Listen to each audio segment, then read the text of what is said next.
Oke, kembali lagi bersama saya dalam cerita-cerita dulu, Bah. Jadi hari ini saya sebagai penemu ramalan oleh seorang insan nih dan dari mana? Dari Tawau. Jadi tajuk kami pada hari ini adalah bagaimana cara Anda dalam menguruskan kehidupan semasa pembelajaran atas talian. Sebelum itu Nizam boleh perkenalkan diri dahulu lah. Okey, thank you kepada Leo. Sebelum tu dengarkah Leo dan lain-lain? Dengar, sangat Okey, jelas. okay, bagus. Okey, thank you lah sebab pertama sekali thank you diucapkan kepada Cerita Dulu Bah, especially kepada Leo dan tim kerana mengundang saya untuk berkongsi apa yang patut serba sedikit untuk kita jadikan cerita santai-santai dalam Cerita Dulu Bah. Okey, so untuk sedikit intro supaya orang bilang kata apa, tidak kenal maka tidak cinta. Jadi saya Nizam daripada pelajar Universiti Malaysia Sarawak, berumur tinggal di Tawau Sabah. So kita ni boleh dikatakan cerita-cerita dulu bang. Itu sajalah itu untuk saya dia. Oke, perbedaan yang baik dari Nizam, dia kasih cerita lah detail diri dia sendiri. Oke. Jadi sebelum itu saya akan menyoal Anda lah beberapa soalan yang mungkin berkaitan dengan nih kita punya topik lah. Jadi soalan yang pertama nih, boleh Nizam kasih tahu dulu kah tentang result Nizam? Start mungkin dari PKP itu, kan kita pembelajaran atas talian. Boleh start apakah cerita SEM 3, SEM 4, dan mungkin SEM 5 lah bakal nanti. Cerita tentang yang basic lah. Boleh. Okey, untuk result tu kita sedia maklum lah bahawa result tu semua orang yang study mesti ada result untuk kita macam nampak sebagai satu pencapaian kita dalam sesuatu bidang akademik. Jadi untuk saya lah kan, untuk saya, result saya boleh dikatakan syukur, Alhamdulillah, menepati sasaran. Tapi pada musim pandemik ni, COVID-19 ni, especially kita sekarang ni setiap maklum bahawa semua pembelajaran tu secara maya, secara online. Jadi dia punya dugaan dan cabaran tu berbeza daripada kebiasaan kita. Boleh dikatakan sebagai suatu benda yang kejutan budaya kepada mereka yang tidak dapat macam adapt dengan situasi pembelajaran online. Tapi kalau ada yang dapat adapt, syukur Alhamdulillah. Tapi buat masa ni, saya syukur juga. Waktu pertama pada musim pandemik tu bermula pada SEM 2 macam tu, bukaan tu sangat jelas terlihat lah macam dari segi perbincangan, studi apa semua dan mempengaruhi sedikit sedikit reputasi pembelajaran saya. Namun disebabkan pada fasa-fasa akhir SEM 3 tu kita macam dapat sudahlah rentak pembelajaran secara online, exam semua dan juga studi. Saya dapat adapt tu benda dan result saya syukur juga menepati target, tidak jatuh. Semua di atas pointer 3 lah. Kalau saya maklum pointer 3 ni kira macam okey lah bagi orang. Jadi pointer 3 tu saya tidak tahu macam mana tersebut. Tapi so far SEM sehingga hari ini saya dapat result yang boleh katakan cukup memuaskan. Yang penting kita jangan anggap yang pandemik ni suatu ancaman, sebab kalau kita anggap pandemik suatu ancaman untuk kita punya study memang susah lah kita mau adapt, sebab ianya untuk pandemik ni kita kena normalisasikan pembelajaran secara online sampailah kita dapat hadapi sehingga kita punya akhir pengajian. Itu saja. Nampaknya itu adalah soalan pertama yang saya ajukan kepada Nizam. Soalan yang kedua nih saya tujukan kepada Nizam adalah macam mana cara Nizam nih dia mungkin dia maintain pointer tuh atau mungkin dia kasih naik pointer. Jadi macam mana cara Nizam? Okey, kalau terima kasih untuk soalan beliau. Kalau macam tips lah kan, kita boleh share-share lah. Especially macam kita ni semua ni, kita ada adik-adik, kita ada abang-abang, kakak-kakak, kita termasuk diri kita juga yang masih study daripada pelajar di bangku sekolah rendah, pelajar di bangku sekolah menengah dan juga pelajar di universiti. Dan mana-mana pengajian lah, of course, semua mesti akan lalui pembelajaran secara online ni tiada yang terkecuali kita ikut dengan garis masa ekonomi lah peraturan kerajaan.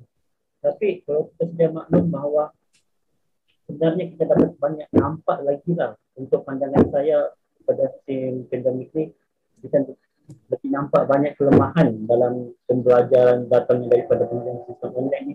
So, kalau kita dapat nampak lah kan macam adik-adik saya adik saya sendiri lah, saya dapat nampak dia orang ni macam kurang kepada belajar, macam orang fokus kepada main game apa semua, walaupun game tu sebenarnya tidaklah menjadi masalah, tapi disebabkan bagi dia orang ni pelajar-pelajar ni, dia orang macam pandemik ni adalah cuti yang sangat panjang, sampai cuti dia orang tu termasuk dalam pendidikan, pembelajaran, masuklah kita di universiti ni juga. Kalau macam kita lah di alam universiti ni, saya dan juga penemu Rahma Rio juga, yang macam sebenarnya sistem pembelajaran atau teknik pembelajaran tu dia bergantung dengan pilihan masing-masing. Sebab kalau orang bagi tips pun, kita bagi tips pun, tapi kalau kita jenis yang pembelajaran kita yang memerlukan orang di sekeliling kita, memerlukan lecture di hadapan kita, memerlukan kawan-kawan untuk bincang, benda tu akan jadi sukar dan dia mungkin ambil masalah untuk kita biasakan. Tapi untuk tips yang saya boleh share, kalau tips, pastikan di keadaan sebelum kita melakukan pembelajaran, kita kena pastikan kita punya persekitaran di tempat tinggal kena sihat daripada dia punya kebersihan, sama dia punya untuk kita punya mental dan fizikal. Contohnya kita kena macam tiada, kalau boleh tiada yang macam masalah rumah, masalah keluarga ke, untuk elakkan kita ni merasa tertekan. Dan kebersihan ni baik kita rasa macam kita study selesa, study selesa, tapi kalau tempat kita yang jenis sesak, macam doktor apa semua, dia macam merasa kita tidak tenang lah untuk study kan, yang rasa semak. Tapi bila kita rasa secara kita selesa di rumah, itu baru kita rasa selesa. Itu belajar teknik yang pertama. Untuk teknik yang kedua, kalau dulu kita introvert pada zaman sewaktu fizikal lah, orang boleh katakan time kita di sekolah ke, time kita tempat study, kita ni seorang yang introvert, macam jenis yang tidak bergaul, yang macam tu, macam tidak bergaul, kita hanya fokus kepada mereka, lecture apa semua. Tapi bila kita masuk ke alam ini, kita kena ubah kita dengan diri kepada seorang yang friendly, seorang yang tidak malu bertanya. Sebab kalau kita berdiam, kita akan tinggal di landasan perjalanan itu. Sebab kalau orang yang ODL ni atau sistem pembelajaran secara online ni, kita kena orang kata macam kalau nak pergi lebih jauh, kita mesti bergerak bersama-sama. Kalau kau jenis tak bergerak sama-sama, maksudnya kau akan ketinggalan. Sebab di pembelajaran online di sini lah kita akan chat kawan, buat WhatsApp kawan, chat kawan, buat kelas buat video call ke, berbincang dengan kawan. Ini macam mana kalau kita jenis berdiam, lecturer ataupun kita punya cikgu, guru, dia orang tiada masa untuk layan kita 24 hours. Jadi dari sinilah kita kena cari kawan yang kita boleh kata sebagai kawan maya, yang boleh bantu kita berjaya kita sama-sama. Dia kalau ada exam, ada quiz, kita boleh berbincang dan dia discuss, boleh pilih tim. Lebih-lebih lagi kita ni yang hidup secara maya ni fokus lah tempat, contohnya macam alam-alam universiti lah, kita fokus kepada alam universiti, kita fokus kepada alam universiti ke, college ke, alam menengah ke yang memerlukan mungkin kerja berkumpulan. Jadi di situ kita kena cari kawan, kita kena pandai pilih kawan yang orang kata kita boleh bawa kepada semesta seterusnya, kita kena bawa kepada tahun seterusnya yang kita macam yakin boleh bantu. Itu salah satu tips juga untuk kita rahsia kita punya, untuk jaga kita punya education, jaga kita punya pengajian kita lebih baik, ialah pandai pilih kawan yang boleh membimbing kita, yang boleh membantu, yang boleh kedua kita boleh dapat pilihan daripada kita diri sendiri kita lah. Sebenarnya untuk semua tu paling penting adalah diri kita sendiri. Macam mana kita mau kawal kita punya disiplin daripada kita mau enjoy. Biasanya orang yang biasanya majoriti lah, saya bukan cakap orang, tapi termasuk saya sendiri jugalah. Kadang kalau kelas online, kadang kalau macam urgent, tidak begitu urgent, kata mungkin nak keluar, kita keluar sedangkan ada kelas. Lepas tu kadang lambat buat kerja, kadang main game. Itu macam menunjukkan yang disiplin tu kita akan diuji di sini. Jadi kita kena pandai macam atur masa kita lah. Macam buat jaga pembelajaran. Macam jam 8 aku kelas, aku tidak boleh main handphone, tidak boleh main game. Macam begitulah. Untuk yang penting kita pandai disiplinkan masa kita. Lepas tu pembelajaran kita kena ubah. Kalau kita jenis yang rasa benda tu, semua benda, sesuatu benda tu nak belajar susah, kita tukar mindset kita. Benda ni senang kalau aku rujuk, kalau aku rajin juga. Sedangkan kita ni sekarang ni musim pandemik ni kena pandai guna alam maya lah, kena pandai Google, website, rujuk ilmiah, artikel. Itulah salah satu teknik yang boleh dia sekitaran, kawan-kawan dan diri sendiri. Oke, nampaknya itu merupakan jawaban bagi soalan kedua saya lah. Jadi kita akan ada iklan sebentar. Kembali lagi bersama saya.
Oke, kembali lagi bersama saya dalam cerita-cerita dulu, Bah. Jadi kita masih lagi dengan orang yang sama, si Nizam.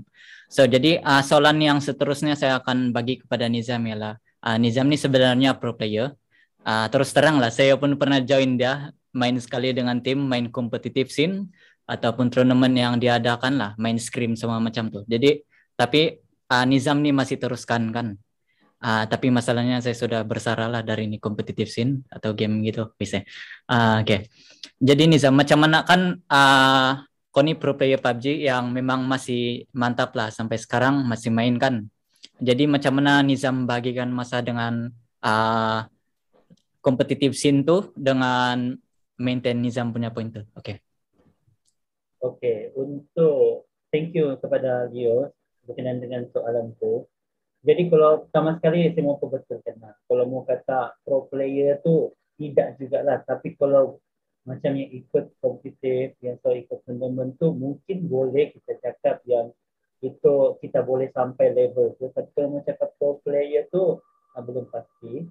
Cuma berkenan kembali kepada soalan Leo yang macam dia cakap macam mana memaintain walaupun kita ni ada minat. Macam saya sekarang kan macam boleh katakan saya dari kecil lah. Dari saya zaman, boleh katakan dari zaman sekolah rendah lagi sudah bermain game. Game pertama sekali yang saya main adalah, kalau orang lain semua tahu, Condition Zero, CS, yang kita tu main dekat Cyber Cafe sampai kita kita skip sekolah lah apa, itu zaman-zaman dulu lah, zaman-zaman indah dan dahulu. Jadi kalau mau katakan sekarang ni, PUBG ni, kalau sempat kepada sesiapa yang belum tahu, PUBG Mobile ni dia merupakan satu video games di dalam smartphone yang tengah viral sekarang ni, tengah trending, yang banyak dimain oleh anak muda lah, pelajar, remaja, ada juga orang dewasa yang main benda ni. Dan kebanyakan orang main benda ni adalah seorang yang hobi kepada bermain games. Jadi kalau orang kata hobi bermain games adalah seperti saya memang suka main game sampai game tu sampai saya ikut lah macam tournament, kompetitif, walaupun jarang menang, ada juga menang. Tapi awalnya kita ambil experience kan, join tournament-tournament besar, kita bercampur. Jadi kalau mau katakan dengan tu, mungkin ada setengah orang di luar sana yang mungkin lebih kepada ibu bapa ataupun masyarakat dan juga setengah mereka yang tidak bermain game akan poin bahawa orang yang bermain game ni adalah orang yang lalai, orang yang tidak boleh fokus dengan study, yang tidak pandai, yang result dia tidak cantik. Sebenarnya semua itu salah.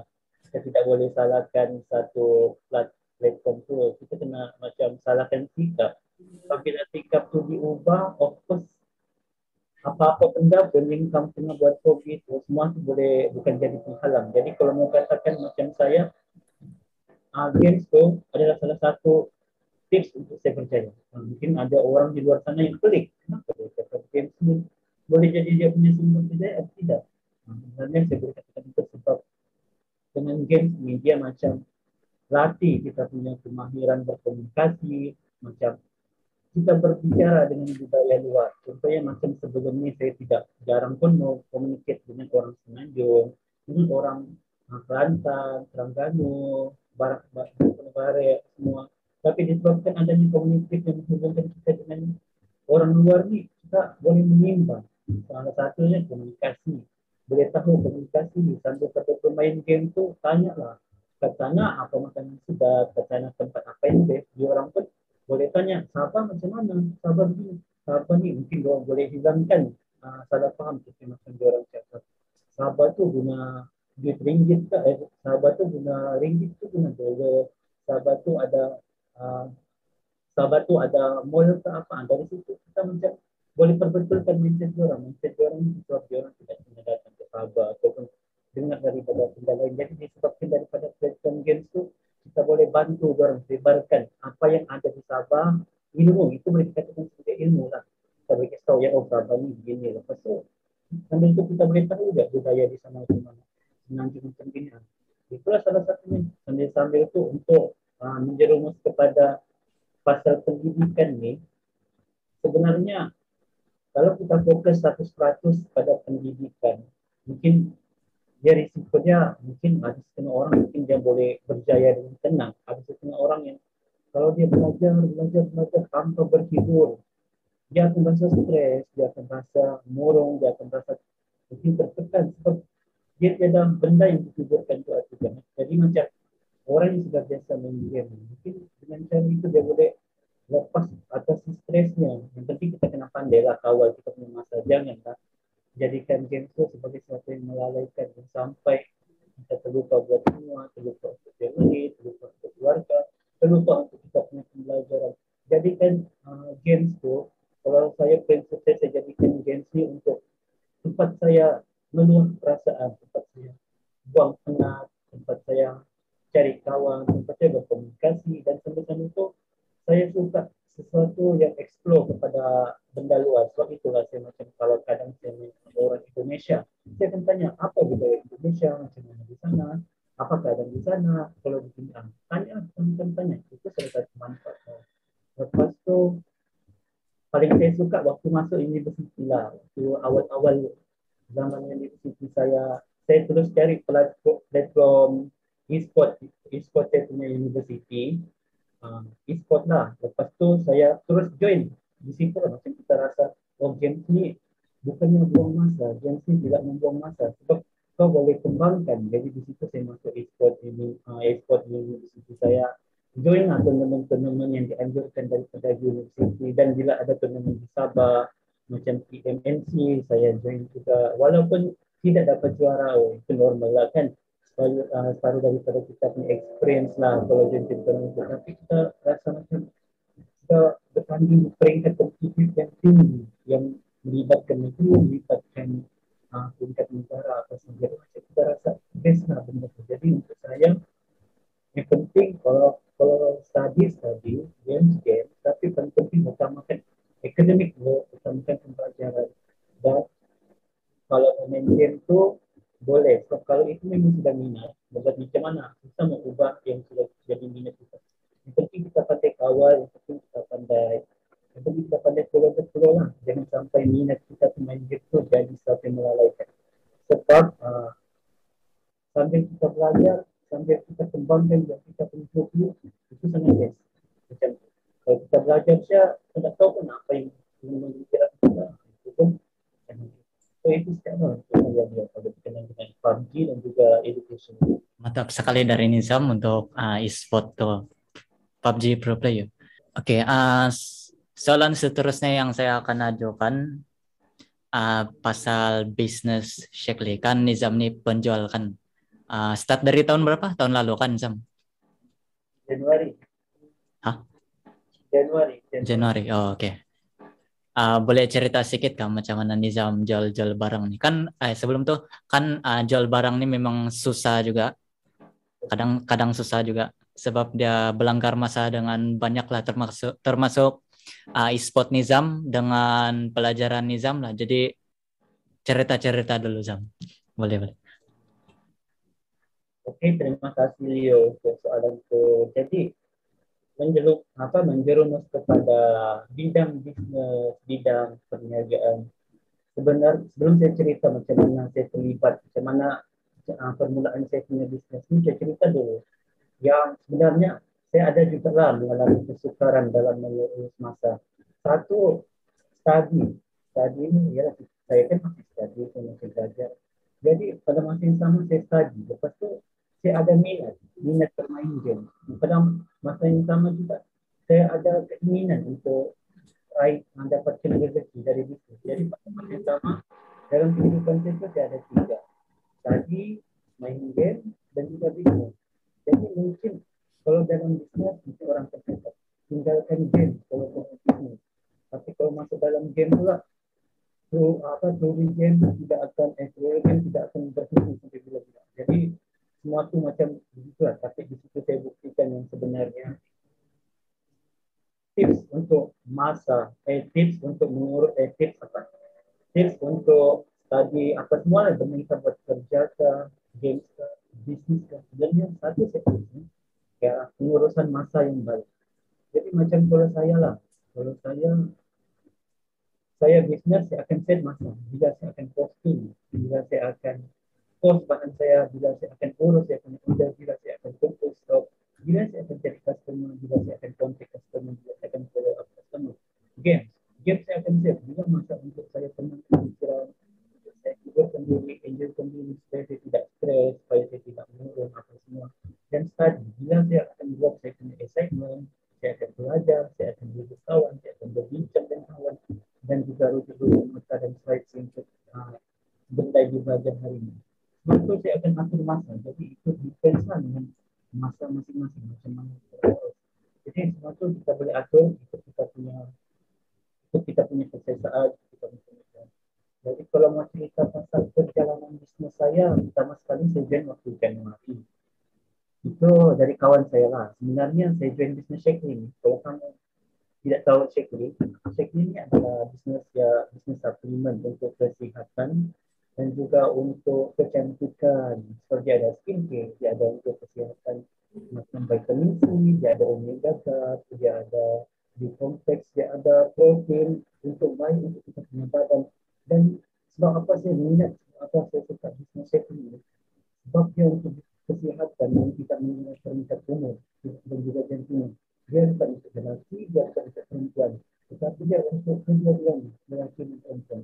Dan juga untuk umur, dia bukan untuk yang atas 13 tahun, tapi dia untuk yang dalam janin badan, kandungan, baik wanita hamil, lepas tu budak-budak, kanak-kanak, orang dewasa, remaja dan orang emas. Jadi sebab saya kalau jenis saya ni benda tu yang dia punya customer tu saya kan ada ambil sekali juga lah pasal itu lah pasal perniagaan pemasaran dekat sana. Jadi kecuali saya mau yang menepati konsep. Jadi dalam sektor itu dan mana-mana bisnes lah, yang penting kamu punya nilai yang dia punya target market ataupun target pemasaran itu adalah menurut yang semua orang boleh guna apa sih. Penting ya. Saya jadi sebab itu saya ambil saya jadi bisnes sektor. Pada awalnya ni kawan saya lah aja. Dia cakap jom lah jom bisnes sektor. Jadi saya pun cakap baik malas lah saya. Atau saya bisnes perempuan tu dalam hati. Itu bisnes perempuan, lepas tu jual kosmetik mana lah. Saya pandai kalau saya penuh bisnes makanan sejak bisnes telefon kah, bisnes jual-jual jingga macam tu. Sekali dia macam balik-balik tanya saya, so saya join lah akhirnya. Sekali dia tiba pada satu minggu pertama saya terkejut. Terkejut lalu bersyukurlah sebab hari kedua tu saya sudah nampak manfaat benda tu. Bisnes Shakely. Saya boleh Shakely lah, bisnes online. Sebab saya tidak perlu pegang tu stok, saya tidak perlu urus ke bahan, saya tidak perlu pegang stok. Semua atas sekalian lah, jadi saya promote. Macam saya jual atas sekalian, saya jual vitamin C. Vitamin C tu sebenarnya sangat penting lah sekarang kalau kamu tahu vitamin C ni. Macam saya bukan mempromote dia, tapi saya cerita lah kan pasal kebaikan apa juga yang ada dalam vitamin C. Jadi vitamin C tu kita kan sekarang pandemik, jadi vitamin C itu untuk kita booster kita punya antibodi badan. Jadi kalau mungkin sistemnya yang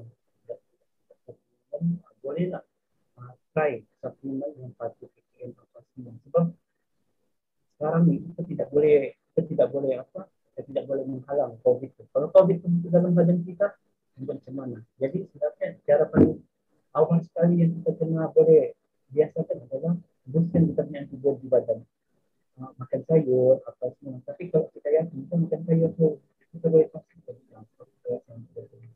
Jadi kalau bicara pasal bisnes ni, orang baliknya sorry terlebih dan promote.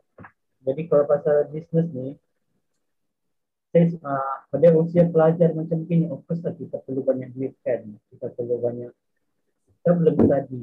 Tapi pada masa yang sama saya fikir, saya ni study, saya ni belajar, tapi umur saya 22, saya akan bandingkan, saya akan nampak dengan orang umur 20, 18 tahun yang sudah bekerja, yang sudah ada pendapatan sendiri, sudah ada income bagi kepada family. Jadi di situ saya dapat nampak, aku tidak boleh jadikan alasan untuk aku study, aku tidak boleh jadi seperti orang dan tidak boleh dapat duit, tidak boleh belanja family, belanja kawan, beli kemahuan dalam diri sendiri. Dari situ saya akan beranikan dia bisnes itu. Alhamdulillah, walaupun tidaklah juga kita boleh katakan sebagai income itu besar.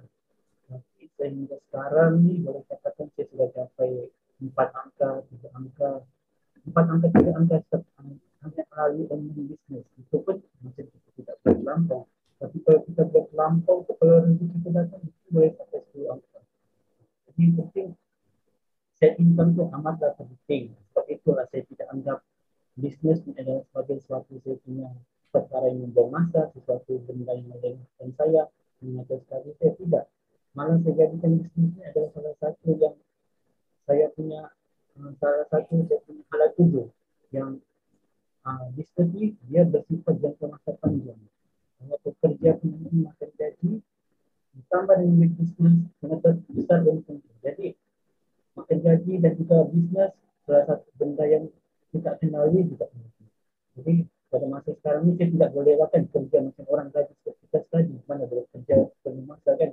Mungkin anda pun yang mungkin orang yang boleh kerja pandai lah, tidak boleh atur masa dan siang belajar, malam kerja aktif apa gitu. Tapi kalau kita yang susah kerja sekarang ni, kena lagi pandemik ni, kita hanya boleh melalui bisnes saja.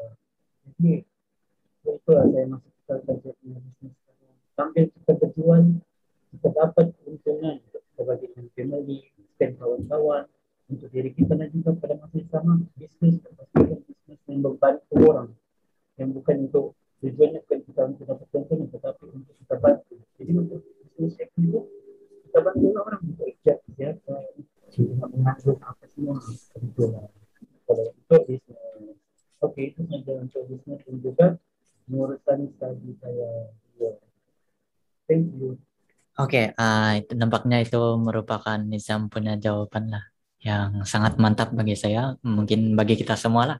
So, jadi soalan yang terakhir adalah Mungkin ini adalah salah satu hobi Nizam lah, contoh macam baca dari sumber internet begitu, terus kasih buat konten lah, mungkin dekat WhatsApp atau dekat Instagram kan Nizam. So, jadi bagi Nizam lah itu salah satu cara untuk mungkin menambah pengetahuan diri atau mungkin memberi pengetahuan baru lah kepada semua orang. Apa pendapat Nizam? Okay, thank you Leo. Okay, thank you kepada Leo. Sama-sama. Yang sebenarnya tidak dirancang, tapi Oh, soalan itu yang saya rasa saya patut share sebab saya suka sebab mengenai diri saya lah. Jadi terima kasih Leo atas soalan yang sangat baik. Okay, so bercerita berkenaan dengan apa yang Leo sharekan. So sebenarnya saya ada satu minat juga selain bermain game, business, saya juga ada minat yang lebih kepada pengetahuan boleh kita katakan macam ikut isu semasa, ikut sesuatu yang trending, viral, seperti macam apa yang berlaku di negara luar dan apa yang berlaku di negara dalam, sama ada daripada kontroversi uh, artis kah, kontroversi negara kan, politik kah, semua saya akan saya katakan saya seorang yang berilmu, bukan katakan saya seorang yang dokumentari, tidak. Tetapi saya lebih suka sesuatu, saya suka sesuatu yang mengkaji, saya suka sesuatu yang fakta, saya suka sesuatu yang perlukan penjelasan lebih. Jadi sebab itulah saya macam lebih suka share-share apa semua. Tapi sebenarnya saya seorang yang macam, bukan saya rasa semua orang lah yang mungkin kalau dia boleh fikir apa benda yang patut di-share dan apa tidak patut di-share. Sebab kalau kita jenis yang seorang yang suka share pasal fakta, dokumentari, pasal ilmu, apa semua kita tidak boleh share suka-suka. Kita mesti pastikan benda tu fakta memang, benda tu memang rasmi dan benda tu tidak tambah ataupun tidak, tidak orang katakan tidak palsu lah sebenarnya. Sebab itulah saya lebih kepada kaji dulu seperti macam isu-isu yang saya tahu, isu-isu yang saya akan kajikan semasa adalah seperti yang aspek politik di luar, pasal peperangan. Saya tidaklah katakan saya ini seorang yang macam seorang yang suka pada astrologi. Astrologi ini tak bukan katakan yang mengkaji kepada ilmu-ilmu pasal itu. Tidak, saya lebih kepada macam suka nak tahu apa juga yang berlaku di luar, seperti macam peperangan, Amerika Syarikat, Rusia, apa semua. Lepas tu macam kalau dia dapat nampak kawan-kawan saya, macam saya lebih suka kepada share. Sebenarnya niat saya adalah share untuk kita semua tidak maklum tak. Supaya kita macam tahu lah apa yang tidak berlaku. Lepas tu saya cerita juga macam kalau saya rasa terlintas, saya lebih kepada kalau tengok sesuatu konten tu, sebenarnya saya tidak tahu sesuatu konten itu di post sama ada di TikTok kah, Instagram kah, Facebook kah, saya tidak tahu betul benda tu. Tapi kalau saya rasa macam base benda ni, ataupun saya rasa apa je yang berlaku ni, saya akan Google. Sama sekali ilmu yang orang boleh dapat adalah daripada Google. Lepas tu saya akan cek Wikipedia. Lepas tu saya akan cari artikel news. Lepas tu ada situ kita boleh dapat maklumat internet. Jadi dari situ macam bila saya dapat rasa, oh begini, lepas tu saya akan share. Dan saya share tu, dia ada banyak platform lah.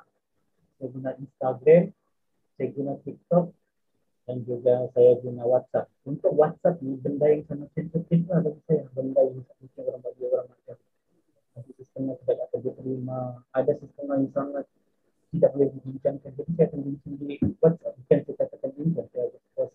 Jadi orang yang di WhatsApp saja yang nampak. Tapi kalau di Instagram ni, saya lebih kepada formal lah. Macam share something yang formal yang boleh diterima.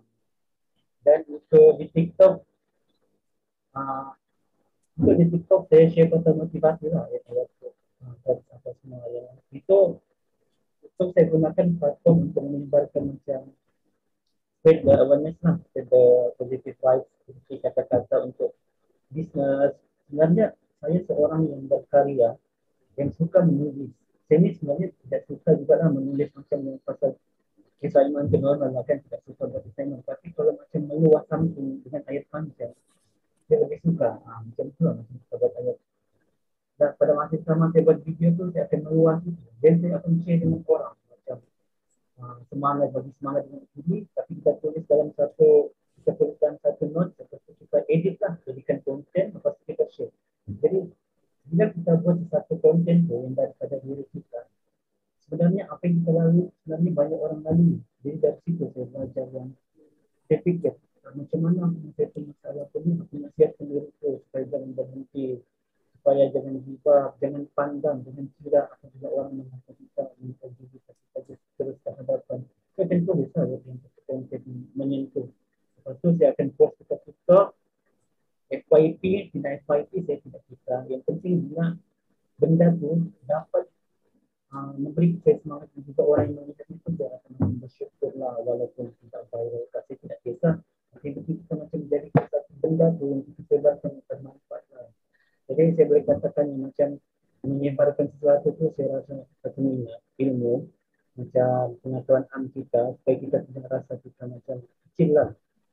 Bila kita suka dengan sesuatu yang lebih kepada dokumenter yang meluas, kita mungkin akan tahu apa yang berlaku di luar, apa yang berlaku di Indonesia dan juga di luar. Walaupun benda itu betul tidak betul, sebab itu pentingnya kajian.